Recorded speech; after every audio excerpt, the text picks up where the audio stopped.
উপস্থিত আছেন হাফেজ মাওলানা মোহাম্মদ জাকারিয়া ভাই,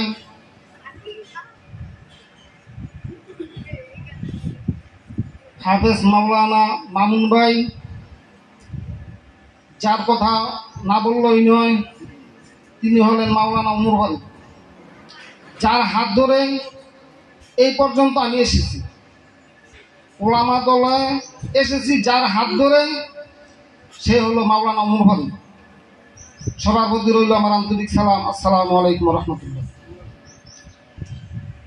আমি বেশি কথা বলবো না, কয়েকটি কথা বলবো।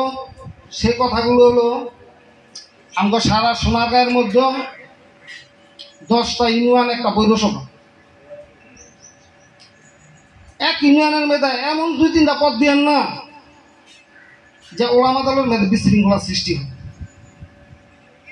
দেন, আমার বাদে দেন, সমস্যা নেই।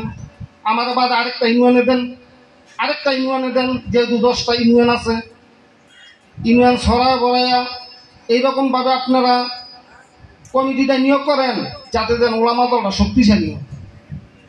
আমি মন থেকে চাই ওলামা দল শক্তিশালী।